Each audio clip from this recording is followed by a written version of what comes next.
Serbia, France, United Kingdom,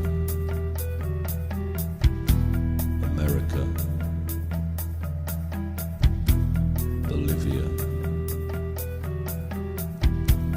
Scandinavia, Greece, Spain, Germany, Africa, Ireland, Romania,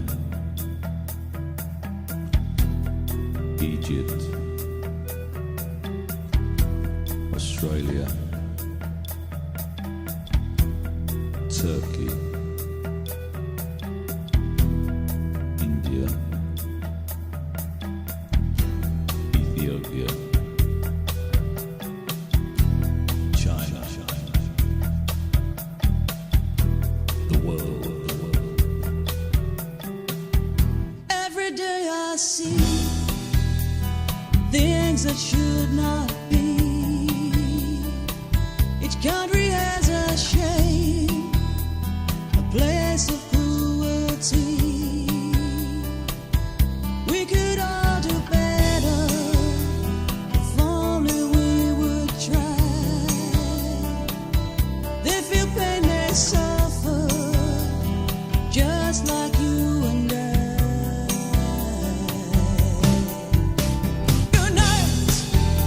Unite to save your animals from pain. Unite to stop the suffering in vain. Unite to liberate and truly be humane. One of the most frequent comments SPEC here is either A, I thought it was illegal for puppies to be sold in pet shops, or B, I didn't realise that puppy farms existed. Sadly, puppy farms do still exist, and sadder still, they are more prolific than ever. Historically, we have seen the majority of puppy farms in West Wales and Southern Ireland. But increasingly, we are finding puppies in places with Eastern European countries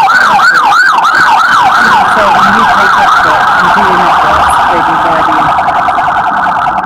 These imports are driving the cost of puppies down, meaning that the UK puppy farmers have to produce more and more puppies to continue trading in this competitive marketplace. The puppy trade is growing at a rapid rate, despite the efforts of organisations such as SPEC to raise awareness of the plight of those left behind. The trade is moving quickly towards becoming part of the fast-moving consumer goods umbrella, as the breeder is afforded high volumes, low contribution margins, extensive distribution networks, high stock turnover. These are living beings with emotional and physical needs. Unlike other fast-moving consumer goods, these little mites are not covered by any kite mark or quality control. Few question where they come from or the conditions they are bred into. For those who do inquire, they are sure they are sourced from licensed breeders. We have no doubt about that. We have seen the licensed breeding kennels, and in a lot of cases there is little or no difference between those who are licensed and those who are not. For the consumer, they get a product that serves their impulse purchase needs. The majority of pet shops accept all credit cards, so with a flash of the plastic and very little thought to the ongoing costs involved with the new purchase, any Tom, Dick or Harry can instantly be responsible for a life. We have witnessed the queues of customers waiting at the pet shop for a new delivery. We have seen the young mothers wheeling their kids into the shops to queue and fuss the puppies like some card-free-sized sledgehammer. We have watched as customers have rushed into the viewing area and have spent less than 60 seconds choosing a life that they will be responsible for the next 14 years or so. Except, it's unlikely to be 14 years. Many of the puppies will be lucky if they make it to 14 weeks. These puppies are often born into kennel cough and parvo-infected farms. Their weak little bodies and poor immune systems afford little chance of survival. And one of the lucky ones that do survive. Are they really that lucky?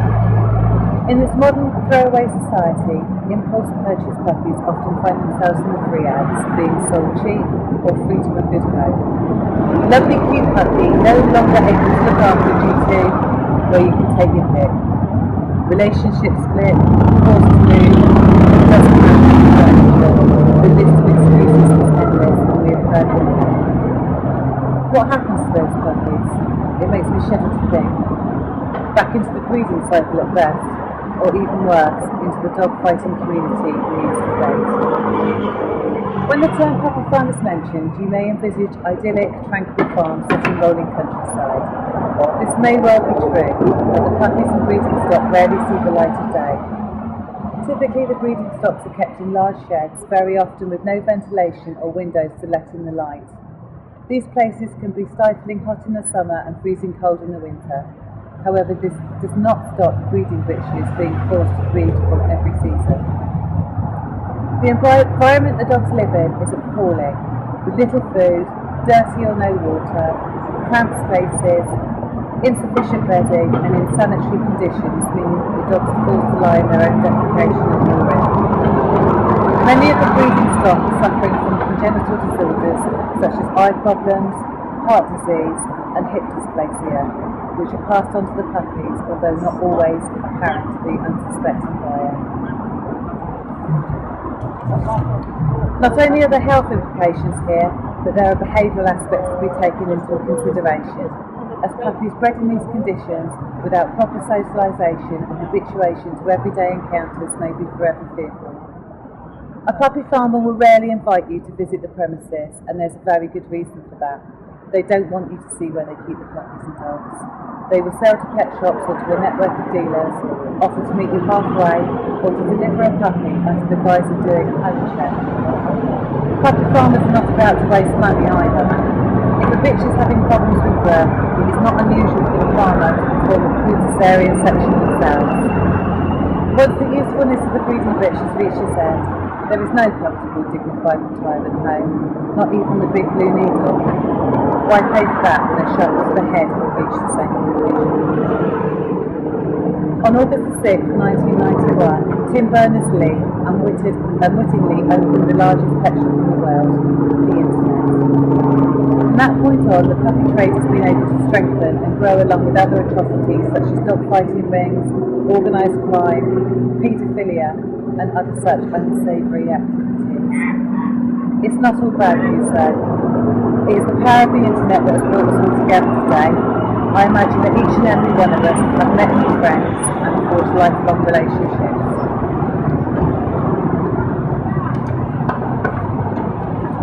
These relationships, with no doubt, will be with like-minded people who care about the same things that we care about. The internet has united us and made all of our causes so much easier to fight and expose, and none of us are on our own anymore. We can use our newfound friendships to join arms to continue to fight, to continue to educate, and to continue to expose, one by one, until the end. Old fake dog. Bion was rescued in April 2012 by Loving Homes Dog Rescue. He was dumped in a pound after the usefulness of being a bait dog ceased to be. Bait dogs are used for organised fighting rings. These fighting dogs are trained to attack small defenceless dogs that are usually in crates. Many of the times they're staffies or Jack Russells or small terriers and sometimes cats and kittens, very often stolen from homes in the UK. Or they're bred specifically to be a bait dog. Bait dogs are kept in pretty bad conditions. They're held in crates for the fighting dogs to attack at. This then moves on for the fighting dogs to attack outside of the crate, often with horrific injuries to the bait dogs and the cats and kittens that used. Once Bion was rescued, we noticed that he wasn't at all well. He couldn't sit, he couldn't stand properly, and we had extensive x-rays done. These showed severe hip dysplasia, and at 3 years old shouldn't have been the case. This was due to him being held over a ring, over a fighting pit, for the fighting dogs to attack. By June 2012, he was then put to sleep. He was put to sleep because of his horrific injuries sustained as a baby dog. We together need to end dog fighting, the illegal activity in the UK and other parts of the world, to lead to end of dog baiting, so that animals can at least have the life that they deserve. Get it over with. Yeah. Right, I'll just introduce myself first. My name is Clare Collins. I'm here as the ambassador for WEEAC, which is Worldwide Events to End Animal Cruelty in the UK. Take this opportunity first and foremost to thank you all for coming here today to try and highlight these atrocities that are happening all over the world. This goes around to everything from, as you've already heard, to puppy farming, to dog baiting, to the things that are happening in Japan at the moment with home, with the whale and sea and the dolphins. We stand here today united as one for a voice, for a bit of pride, all of our animals that suffer in purgatory and in silence. Nobody to help them but us people, to be their voice, to speak for them. We stand here, as I said, united, not just in the UK, but all over the world, in places in Malta, in Spain, in France, in Belgium, showing your support for something that really does need to be highlighted. We need to educate these people as to what's happening in the world, to these atrocities that are going on. Thank you. So that